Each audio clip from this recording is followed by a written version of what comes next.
Hello viewers, நாங்களுடைய Lakshmi. நீங்கள் பார்த்துருக்கிறது 0 point Lakshmi. இன்றைய பகுதி அப்படிங்கும்போது வார்த்தை ஜாலம் அப்படிங்கிறது இருக்குது. மனசில் 2 பேர்த்து சைட்லேயுமே காதல் இருக்குன்னு 2 பேர்த்துக்குமே தெரியும். ஆனால் யார் சொன்னாலும் அது அப்படி இல்லை அப்படின்னு கலாய்ச்சி விட்டுருவாங்களோன்னு பயத்தில் காவிரியும் அங்கே விஜயும் இருக்கிறது ஒரே ஃபன்னாக இருக்குது. இருந்தாலும் என்ன சொல்கிறதுனா, இப்போ இந்த பிரிய போகிறத நினச்சி எனக்கு வருத்தமாக இருக்குது அப்படிங்கும்போது எக்ஸ்டெண்ட் பண்ணலான்னு தான் அவர் சொல்கிறாரே ஒழிஞ்சு அதை ஏன் நீ நினச்சிட்ருக்க அப்படின்னு வேறு ஏதாச்சும் சொல்லியிருக்கலாம். இவரும் வார்த்தையால் சொல்ல மாட்டேங்கிறாரு. பர்த்டே வரைக்கும் சொல்கிறேங்கிறதுனால ஓகே, பர்த்டே வரைக்கும் அவர் ஒரு எக்ஸ்கியூஸ் கேட்டிருக்காரு. அதனால் இன்றைக்கி நம்ம சொல்லலேன்னு வருத்தப்பட வேண்டாம். பட் இருந்தாலும் இந்த இடத்துல ஏன்னா ஒரு ஸ்பெஷல் தருணம் வேணும் இல்லையா, அதனால் அந்த காதலை சொல்கிறதுக்கு. பட் இருந்தாலும் அந்த இடத்துல காவேரி சொல்லலை, நம்ம ஏதாச்சும் மனசில் அதாவது லவ் இருக்குது, ஃபீலிங் இருக்குங்க மாதிரி சொல்லி அதை அப்படியே இவர் காமெடியாக எடுத்துகிட்டு பண்ணிட்டாருன்னு என்ன பண்ணுறது அப்படின்னு காவேரிக்கு ஒரே பயம். பட் ஆனால் வார்த்தை ஜாலம் அப்படிங்கிறது இன்றைய எபிசோடில் இருக்குது. ரொம்பவே அழகாக 2 பேரும் எக்ஸ்பிரஷன்ஸ், ஆக்டிங் பாப்பா உண்மையாகவே கொண்டுட்டாங்கங்க. க்யூட்டாக இருந்துச்சு. நமக்கு இந்த நிவினோட காட்சிகள்லாம் வெறுப்பெல்லாம் இல்லைன்னு வச்சுங்களேன். அந்த வயிற்றுச்சல் அது மாதிரி சம்திங் சில சீன்ஸ் எல்லாம் அதெல்லாம் வந்து அழகாக இருந்துச்சு. அவரோட சீன்ஸ் இருக்கும்போது இடையில இருக்கும்போது கொஞ்சம் டிஸ்டர்ப் ஆகிற மாதிரி இருக்குது. அந்த மோட் அப்படியே ஹாப்பியாக நமக்கு இல்லை அப்படிங்கிறது தான் ரொம்ப முக்கியமான விஷயம். என்னென்னா, அஜயோட அப்பா வந்து வெண்ணிலாவை தேடுற பொறுப்பை எடுத்திருக்காங்க. இந்த மாதம் வெண்ணிலா வரமாட்டாங்க அப்படிங்கிறது ஒரு சின்ன கெஸ்ஸு. அவங்க வந்து ஹனிமூன் சம்திங் கண்மணி வந்து அந்த மாதிரி பிஸியாக இருப்பாங்க. ஸோ வெளியில் போயிருக்காங்க இல்லையா, அந்த அப்டேட்ஸ்லாம் நம்ம பார்த்துருக்கோம். ஸோ அதனால் இந்த மாதம் இருக்காது. இந்த மாதம் முழுக்க இந்த பர்த்டே செலிப்ரேஷன் ரிலேட்டடாக தான் இருக்கும்.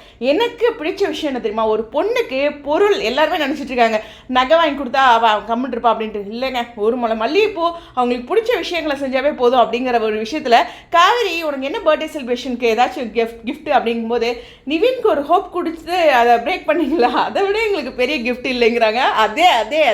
அதுதான் விகா ஃபேன்ஸ்க்குமே ஒரு பெரிய கிஃப்டாக சுவாமி வந்து அதாவது விஜயா நமக்கு பண்ண விஷயம் அப்படிங்கிறது.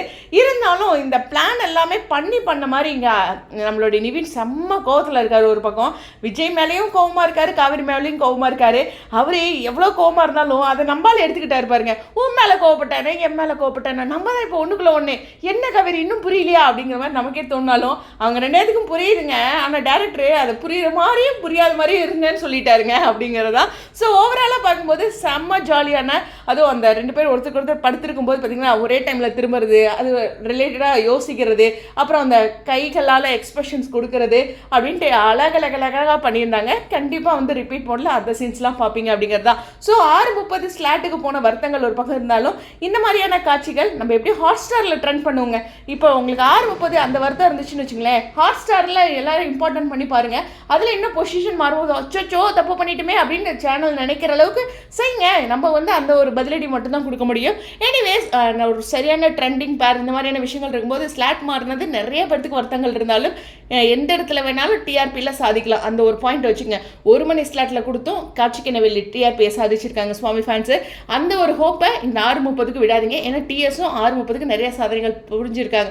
ஸோ உங்களுடைய கருத்துக்கள் ஸ்டேடியம் 0 பாயிண்ட் லக்ஷ்மி. எனக்கு ஷூட்டிங் ஸ்பாட் அப்டேட் வந்துச்சுன்னா கொஞ்சம் அம்மாச்சி வீட்டு சைடு அங்கே போயிட்டு வரேன். வந்துச்சுன்னா ரொம்ப இம்பார்ட்டண்டாக இருந்தால் மட்டும் ஷேர் பண்ணுறேன். ஓகேவா? ஸ்டேடியம்.